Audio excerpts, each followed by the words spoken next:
dust and hunger. The sun hung low over the horizon, spilling a copper glow across the dying town of Dustwell. Wind dragged dry weeds along the dirt road, and the sound of a swinging saloon door was the only rhythm breaking the silence. The place had seen its best years long ago. Now, it was just bones of wood and dust, surviving on travelers too tired to ride farther. At the edge of town, near the water trough, a small girl stood barefoot, her dress threadbare and patched with care that spoke of a woman's hands long gone. Her hair was the color of desert straw, and her eyes, big and tired, carried the kind of sadness that didn't belong to children. She held a rag and a tin of black polish. "Please, just 1 coin," she said softly to the man stepping down from his horse. The cowboy, tall, dust-covered, hat shadowing his face, paused. His boots were worn, spurred, and streaked with mud from the trail. He looked down at her, unsure if he'd heard right. "What did you say, little one?" he asked, his voice rough from the road. She lifted the tin again. "Please, sir. Just 1 coin. I can shine your boots." He frowned, then glanced up and down the street. Nobody paid them any mind. A few drunk men slumped outside the saloon, and the general storekeeper was busy closing up. It was just him and the girl. And something about the way she clutched that rag, tight, trembling, made his chest feel strange. "You got folks around here?" he asked, kneeling slightly to meet her eyes. She hesitated. "Mama's sick," she whispered. "Ain't had nothing to eat since yesterday." His jaw tensed. "You're out here beggin'." Her eyes widened with quick shame. "No, sir. I don't beg. I work." She held up the rag again, voice firm despite the quiver. "I shine boots. Real good, too." For a long moment, neither spoke. The wind carried the sound of a creaking sign above the saloon. The cowboy, name was Elias Boone, wasn't used to kindness. He'd been a ranch hand, a gun for hire, a man who'd seen the world at its worst. But that little voice, the tremor in it, scraped against something deep inside him. He sighed, then nodded. "All right. Let's see what you can do." Her face lit up, sudden and bright like sunrise over the plains. She dropped to her knees beside his boots, dipping her rag in polish, moving in small, careful circles. Her hands were steady, though her fingers were thin and cold. Elias leaned against the post, watching her silently. "What's your name?" he asked after a bit. "Annie," she said without looking up. "Annie May. That your ma's name, too?" She nodded slightly. "Mama's name's Clara. She used to sew dresses for ladies. But then the big fire came last spring. We lost everything." He said nothing for a long while, just watching her small hands move. Then he reached into his pocket, pulled out 2 silver coins, and tossed them gently into her tin. Annie looked up, eyes wide. "2 coins, sir." He nodded. "1 for the shine. 1 for supper." Her lips trembled. She wiped her hands on her dress and whispered, "Thank you, mister." Elias tilted his hat. "You eat somethin' here? Don't be givin' it all to your ma." She hesitated again, then said softly, "It's for her, sir. She's all I got." The words hit him harder than a bullet. Before he could say anything else, the girl stood, gathered her things, and ran down the street, bare feet kicking up dust, toward the cluster of broken shacks behind the old church. Elias watched her go, something heavy tugging at his chest. He told himself it wasn't his business. He'd seen 1,000 stories like hers. Poor towns, hungry mouths, and no hope. He mounted his horse, turned toward the stable, and yet his hands didn't move. The image of those small trembling fingers polishing his boots stuck with him like a splinter. He cursed under his breath and turned his horse toward the direction the girl had run. The shack stood half-collapsed under the weight of time. Its roof was patched with mismatched boards, and smoke rose weakly from a rusted stovepipe. Elias dismounted quietly and walked up to the open door. Inside, the room was dim. A woman lay on a cot, her face pale, sweat clinging to her temples.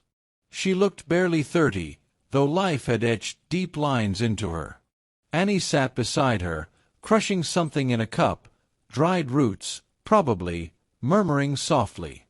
Elias cleared his throat. The girl looked up sharply. "Mister, you followed me." He nodded slowly. "Didn't mean no harm. Just makin' sure you're all right." The woman tried to sit up, coughing hard. Who's there?" Elias removed his hat. "Name's Boone, ma'am. Your girl cleaned my boots. Figured I'd bring something for her trouble." He pulled a small pouch from his saddlebag and placed it on the table. A few biscuits, jerky, and a canteen of water. Annie gasped softly. "That's real food." Clara tried to protest, but her voice was too weak. "We can't take that, sir."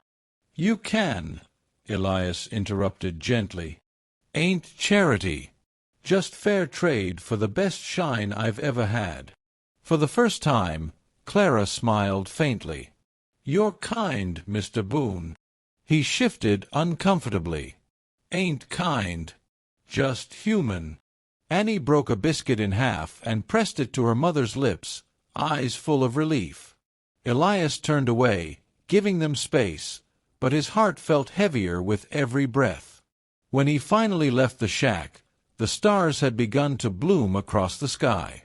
The night wind smelled of sage and smoke, and somewhere far off, a coyote cried. He told himself he'd ride out in the morning. But as he lay awake in the boarding-house later, all he could see was that little girl's face when she said, "It's for her, sir. She's all I got." The coin and the promise. Elias Boone didn't ride out of Dustwell the next morning like he'd planned. He woke before sunrise, the sky bruised with violet clouds, and sat at the window of his small rented room.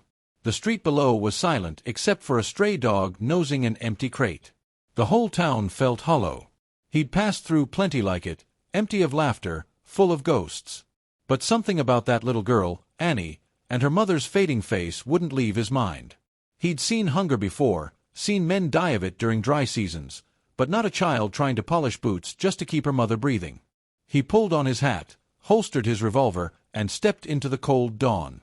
The blacksmith was already hammering iron, and the smell of bread drifted faintly from the cafe.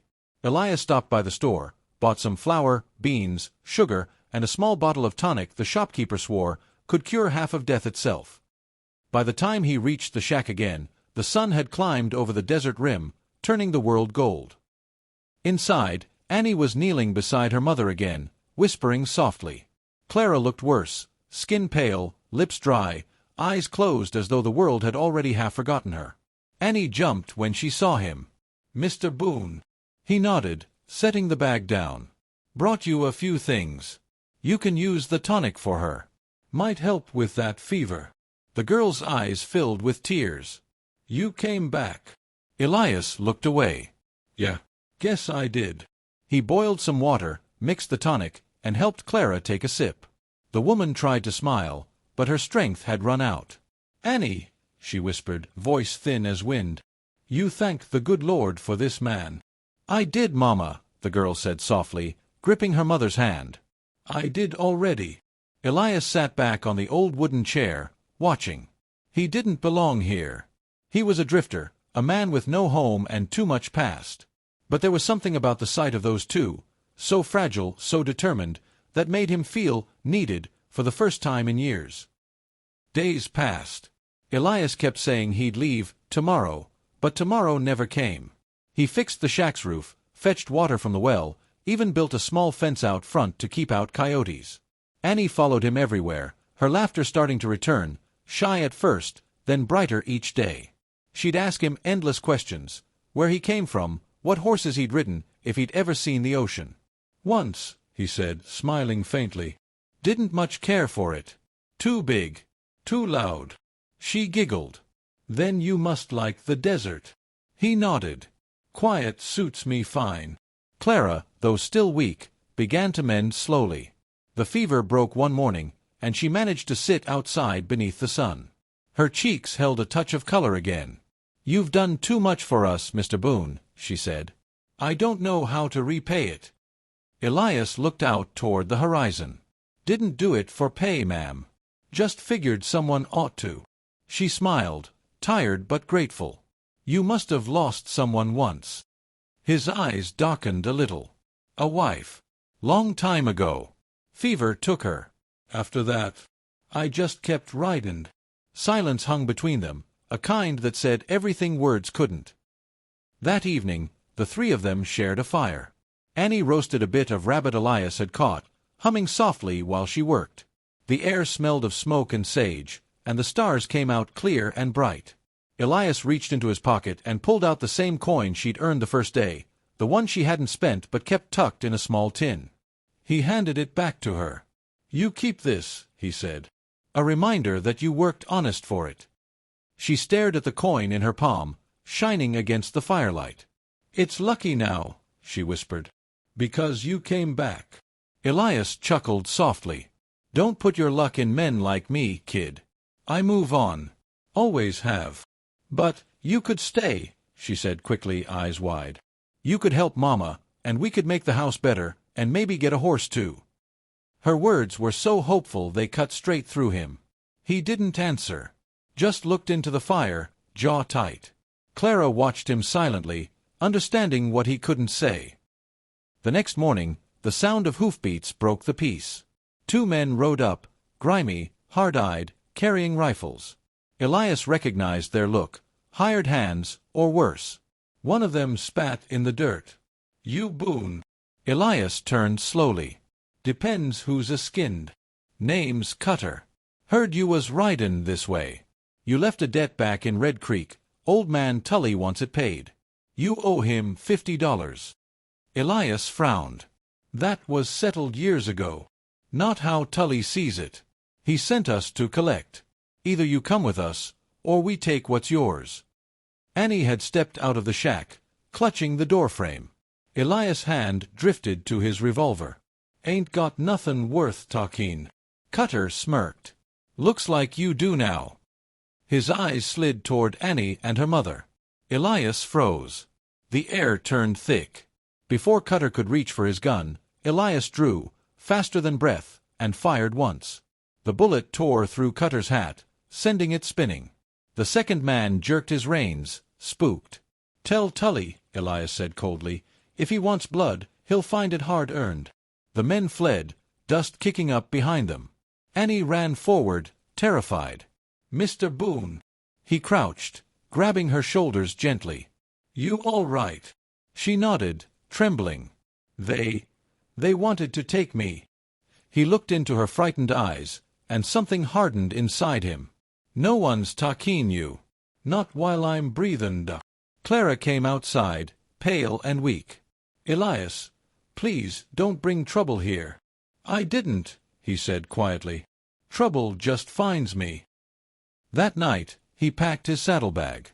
He'd meant to stay and protect them, but he knew how these things went. Trouble would circle back eventually, and he couldn't let it fall on them. When Annie saw him at the door, her face fell. "You're leavin'?" He sighed. "Got to, kid. Folks like me, we draw bad men." Her lip trembled. "But you said no one would take me." He knelt, brushing a strand of hair from her face. "They won't. You got my word on that."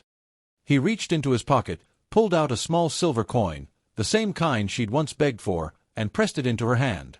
"This time," he said softly, "you keep it for you. Don't spend it. Don't shine no more boots. Just remember, somebody out there owes you the world." Tears filled her eyes. "Will you come back?" He forced a small smile. "Maybe someday." Clara watched from the doorway, her hand over her heart. "Thank you, Elias Boone, for saving us." He tipped his hat. "Ma'am." Then he mounted his horse and rode into the night.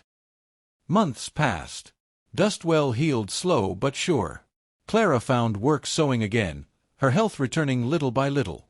Annie went to school, her laughter carrying through the streets like sunlight after a storm. She kept that coin tucked in a ribbon around her neck, always shining bright. Sometimes she'd stare toward the desert road, waiting for a familiar silhouette against the setting sun.